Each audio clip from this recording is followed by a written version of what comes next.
2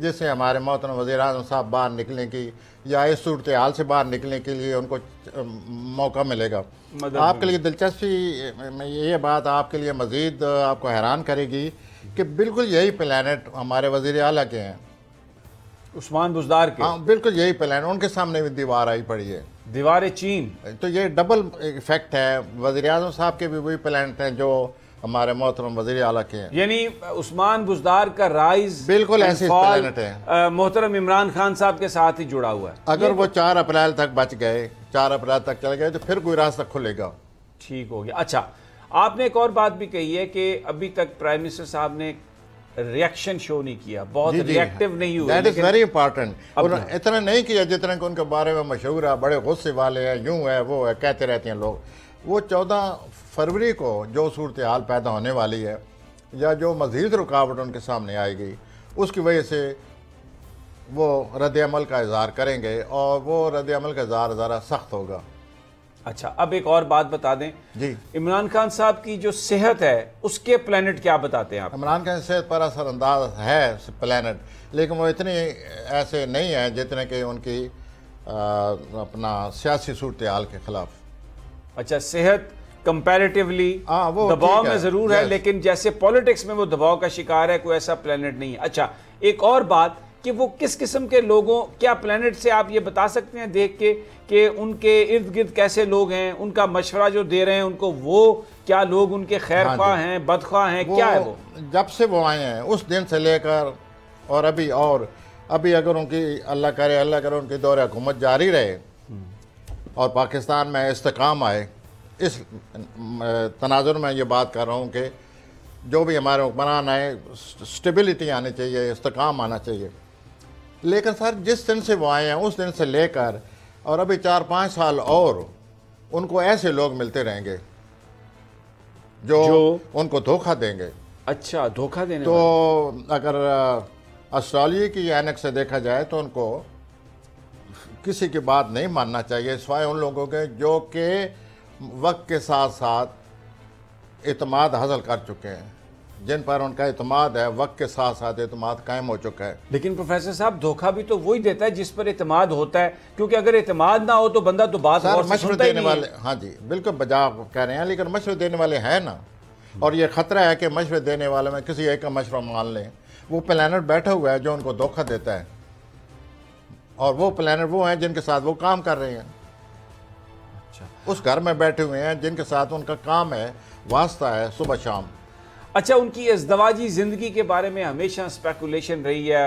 عمران خان ایک ایسا فگر ہے جو بہت ہی اس لحاظ سے آپ انہیں خوش قسمت کہیں یا بدقسمت کہیں, ان کی جو زندگی ہے شادی کے حوالے سے, ان کے کمپینین کے حوالے سے میڈیا ہمیشہ بات کرتا رہا. ان کے لیے یہ تکلیف دہ بھی ہوتی ہے سم ٹائمز. وہ بات کرتے ہیں کہ ان کی جو اہلیہ ہیں وہ ایک نان پولیٹیکل فگر ہیں, لیکن اس کے باوجود میڈیا میں بہت ساری باتیں کی جاتی ہیں جس سے ان کا دل دکھتا ہے. ان کی جو ازدواجی زندگی ہے وہ پلانٹ کیا بتا رہے ہیں کہ وہ اٹ ول کنٹینیو ہیپیلی, یا اس میں کچھ آپ کو پرابلم نظر آ رہی ہے؟ ہاں جی, وہ 2011 سے لے کر 2019 تک ان کی ازدواجی زندگی جو تھی وہ ایک بہت ہی اسی پلانٹ کے ذریعے سے تھی جو آج کل یورینس ہے, جو آج کل ہمارے ملک میں عجیب و غریب حالات بنا رہا ہے, بکھرے پڑے ہیں ہر چیز. تو 2011 سے لے کر 2019 تک ان کی جو ازدواجی زندگی اس پر یہی پلانٹ اسی نے افراتفری پیدا کی ہوئی تھی. چنانچہ کئی ان کے بارے میں شادیوں کی باتیں ہوئی, آئیں گئیں, یہ سلسلہ چلتا رہا.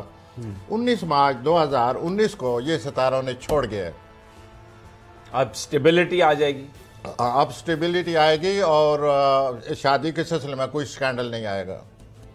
That planet has left him. وہ جو کرنے پھینکتا تھا سیمی برخدا, وہ 7 سال رہا ہے, جس کی وجہ سے آئے دن کوئی نہ کوئی, حالانکہ وہ بظاہر ہر آدمی کا حق ہے شادی کرنا چھوڑنا جو بھی ہے, لیکن وہ سکینڈلائز ہو جاتا تھا. وہ پلانٹ چھوڑ گیا ان کو 19 مارچ 2019 کو. اب صرف جو پلانٹ ہے وہ ان کی جو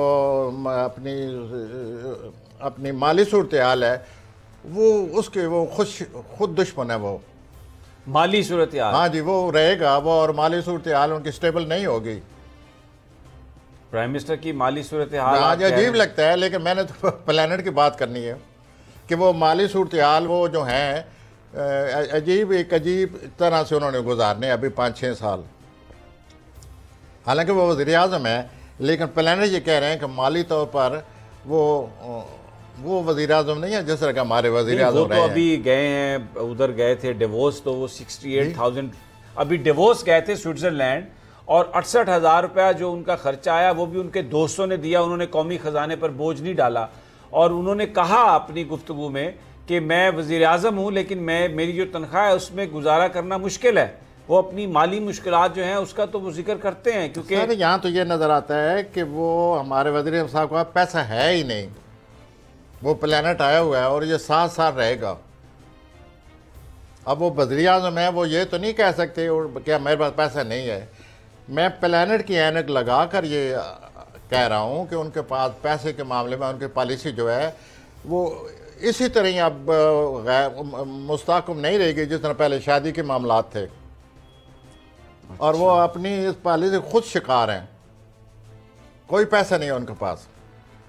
اور اچانک جو جیسے آپ نے ابھی اشارہ کیا بتا رہے تھے 2 سباب کے آ جاتا ہے، اچانک غائب ہو جاتا ہے، اور یہ سلسلہ ایسے ہی رہے گا. تو ہمارے وزیر اعظم جو ہے محترم، ان کا پیسے کے ساتھ کوئی تعلق ہی نہیں ہے. ہاں، عہدے کے ساتھ تعلق ہے ان کا، عہدے کے ساتھ. Well this is only which he is attached to. But as far as money is concerned, money is nowhere to be seen in his horoscope. وہ اتار چڑھو کا شکار ہے. سبسکرائب کریں اور بیل دبائیں تاکہ کوئی خبر رہ نہ جائے.